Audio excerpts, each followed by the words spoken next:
Are still in that Nobel series of atomic structure. And we talked quite a bit about electrons. Now, electron is a fundamental particle. It cannot be cut into any further divisions.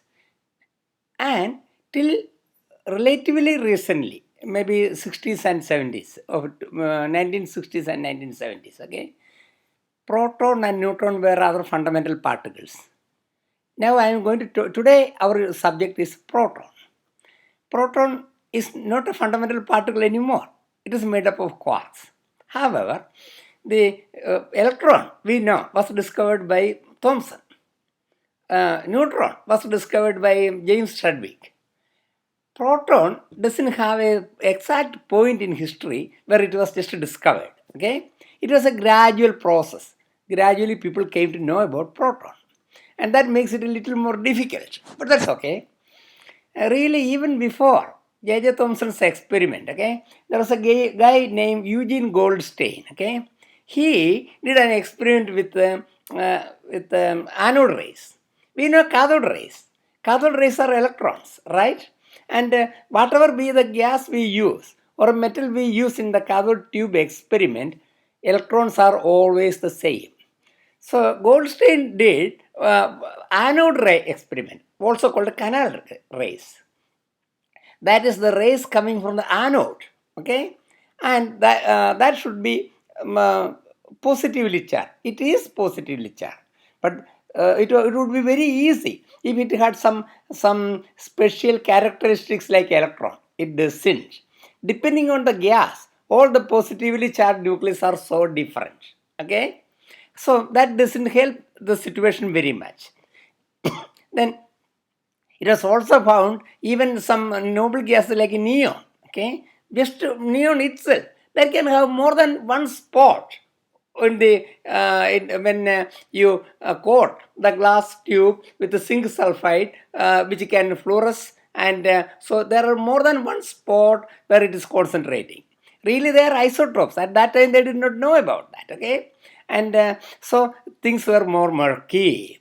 Now, okay,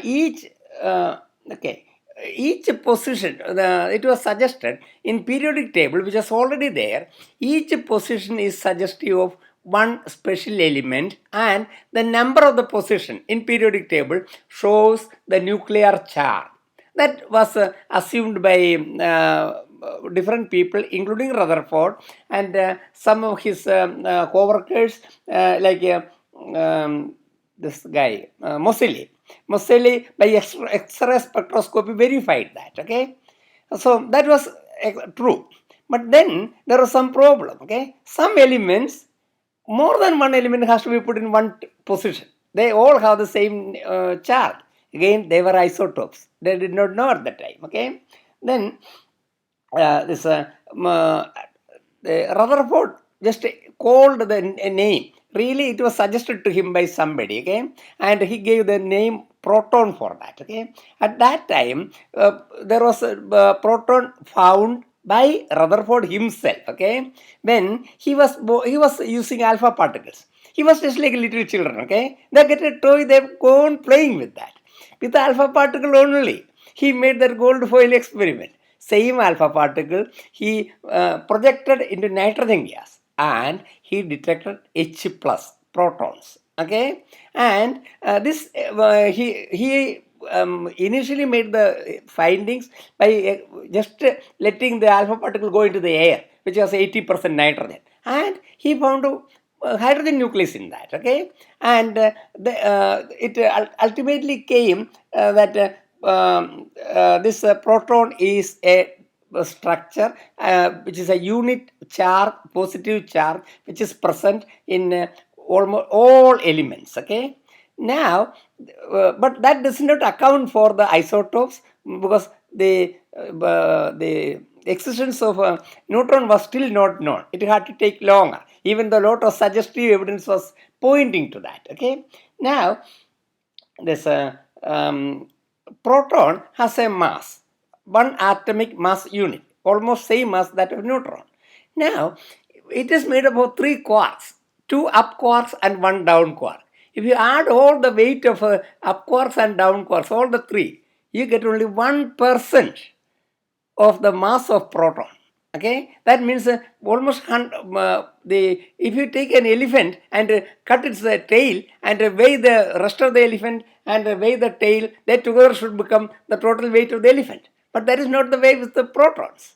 If you add them together, you get only 1%. Okay, what is happening? The strong interactions, the strong force, and the kinetic energy of the quarks, they together make up for more than 99% of the mass. Okay, is it not sort of funny?